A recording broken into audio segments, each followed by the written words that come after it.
นะครับคนที่อยู่จังหวัดเดียวกันคนที่ไม่ได้มีอาชีพประมงนะครับแต่สำนึกรับผิดชอบนะครับสำนึกในระบบห่วงโซ่ชีวิตสำนึกในระบบความมั่นคงทางอาหารนะครับสำนึกในความรับผิดชอบของคนอีกอาชีพหนึ่งที่กำลังจะล่มสลายแต่วันนี้นะครับผมในนามประมงพื้นบ้านจังหวัดประจวบนี่ขอคารวะท่านด้วยความนับถือจริงๆนะครับในความเสียสละในความอดทนต่อแดดอดทนต่อความเหนื่อยเมื่อยล้านะครับอดทนต่อสิ่งที่ต่างของคนที่ไม่รู้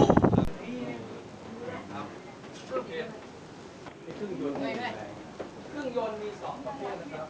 ถ้าจะเอาแบบใช้ในประสิทธิภาพจะใช้ดีเซลมอเตอร์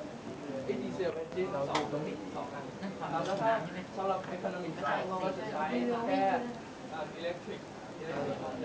ใช้ไฟฟ้าแล้วเข้าใจก่อนว่าในเรือเนี่ยมันมี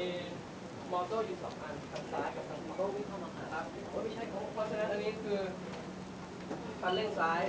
อันนี้คือคันเร่งขวานะครับอันนี้ก็คือเบรกซ้ายเบรกขวาอันนี้คือปุ่มฉุกเฉินซ้าย